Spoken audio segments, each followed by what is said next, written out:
చూడండి, ఇర్మియా గ్రంథం 31 అధ్యాయం 33, 34 చదవండి. ఇర్మియా గ్రంథం 31 అధ్యాయం 33, 34 మైకు ముందు చదవండి అమ్మా.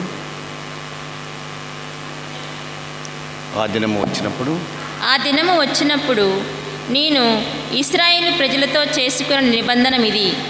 నేను నా ధర్మశాస్త్రమును వారి అంతరంగమునందుంతును, వారి హృదయములపై లిఖింతును. నేను వారికి దేవుడు నగుదును, వారు నా ప్రజలగుదురు. వారిలో ఎవడు తన పొరుగువానికి దేవుని తెలుసుకోమని బోధింపనక్కరలేదు. అల్పులు అధికులెల్లరూ నన్ను తెలుసుకొందురు.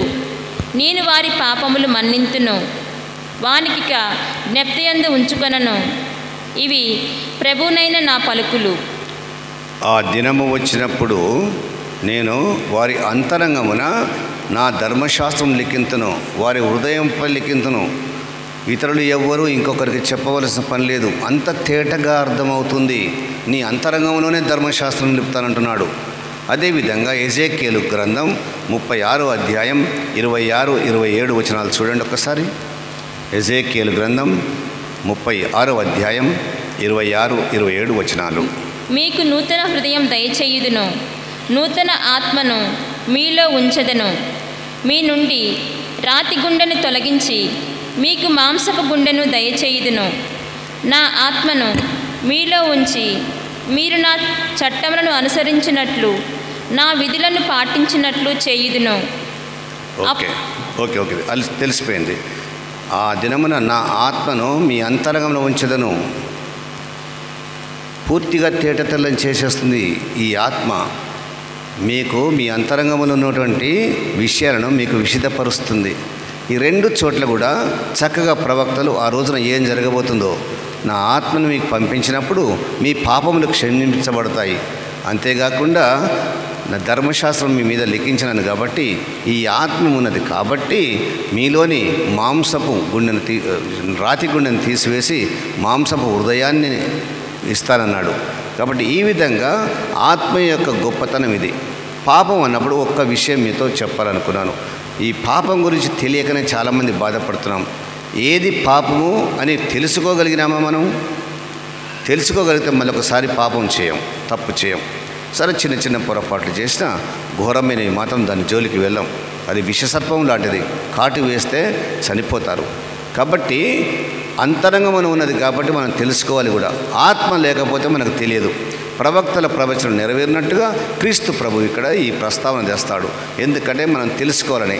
ప్రభువును తెలుసుకోకపోవటమే పాపం, చెప్పినట్టు చేయకపోవడం ఇంకో పాపం, ఆయన ఆజ్ఞ మీరటమే పాపం.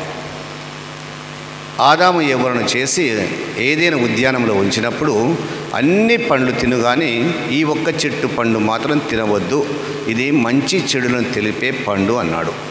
బాగానే ఉంది, కొన్నాళ్ళు బాగానే జరుగుతుంది. దేవుడు వస్తున్నాడు, ఆదాము అనగానే అవును ప్రభు అని ఎదురు వెళ్తున్నారు ఇద్దరు, మంచిగా ఉంది. ఓ రోజు ఏవమ్మకు శోధన వచ్చిందట. ఏమని శోధన వచ్చింది? చెట్టు పండు తినవద్దనడు కానీ చూడవద్దనలే కదా అని వెళ్ళి చూసిందట. చూసేసరికి ఎర్రగా మంచిగా ఉందట. మళ్ళీ ఒకరోజు పోయి చెట్టు పండు తినొద్దనడు కానీ ముట్టుకోవద్దనలేదు కదా అని దగ్గర మళ్ళీ ముట్టుకున్నదట, మెత్తగా ఉంది. మళ్ళీ వెళ్ళాట, చెట్టు పండు తినవద్దనడు కానీ వాసన చూడొద్దు కదా అనిదట, వాసన చూసింది. మళ్ళీ ఒకరోజు వెళ్ళి చెట్టు పండు తినొద్దనడు కానీ కొరకొద్దనలేదు కదా, కొరికింది. కొరికే వరకు ఇక ఎట్లా రూల్ తప్పిపోయింది. మళ్ళీ ఒకరోజు వెళ్ళి ఎట్లా కొరికినాను కదా, ఓ పచ్చ తినొద్దని లేదు కదా, పండంతా తినొద్దన్నాడు కానీ ఓ పచ్చ తిన్నది, మంచిగానే ఉన్నది. ఎట్లా చెడిపోయినాను కదా, పండు మొత్తం తింటేందని పండు తిన్నది. తెలుస్తూనే ఉంది మంచి చెడులు అంటే ఏందో. ఇక నేనొక్కని ఎందుకు చెడిపోయేది, మా ఆయనకు కూడా ఇద్దామని వాడు తీసుకపోయి తెచ్చేసింది. ఇక ఆయన తిన్నాడు. ఇద్దరు తినేసరికి మంచి ఏందో చెడు అని తెలిసిపోయింది. ఆకుల చాటున ఉన్నారు, ఆకులు కప్పుకున్నారు. ఆదాము అంటే దాగి ఉన్నారు. ఏంటి ఎక్కడున్నారంటే దాగి ఉన్నాం ప్రభువా. ఎందుకు అంటే ఒకరి మీద ఒకరు. చూడండి ఇక్కడ ఆదాము అన్నప్పుడు ఏవమ్మ నా భార్య చేసింది ఈ పని అంతా అన్నాడు. కానీ యేసుక్రీస్తు ఏమన్నాడు తెలుసా? నీవు ఏదైనా నన్ను మాత్రం అనొద్దు అని ఆదాం అంటాడు, నా భార్య నన్ను ఏదంటే. కానీ యేసుక్రీస్తు ఏమన్నాడు? ఏదనంటే నన్ను అని కానీ నా భార్యను ఏమనొద్దు. శ్రీసభని ఈ భార్యను, ఈ కన్యను ఏమనొద్దు. ఏదనంటే నన్ను సిలువగొట్టు. నేను విమోచించిన ఈ విమోచన ప్రజ. చూడండి త్యాగం వెనుక ఎంత ఉందో. శోధనలు మెల్లమెల్లగా వస్తాయి. ముట్టుకోవద్దన్నాడు కదా, తాకొద్దన్నాడు కదా, వాసన చూడొద్దన్నాడు కదా, మెల్లమెల్ల దగ్గరికి దానిస్తాయి. కొరుకొద్దన్నాడు కదా, తినొద్దన్నాడు కదా, మొత్తం తింటావు, ఆగమైపోతావు. శోధనలు ఎట్లా వస్తాయో. కాబట్టి దాని జోలికే పోదు. నీకు తెలవాలి అది. ఎక్కడైతే ఇప్పుడు నేను తెలుసుకున్నావో అక్కడే నువ్వు గెలుస్తావు. అందుకనే ఎక్కడైతే నేను బలహీనుడను అప్పుడే బలవంతుడని పునీత పౌలు అంటాడు కొరింథీయులకు రాసిన లేఖలో.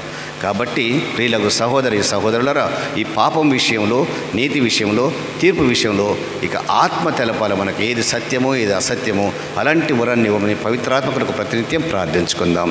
పిత పుత్ర పవిత్రాత్మ నామమున.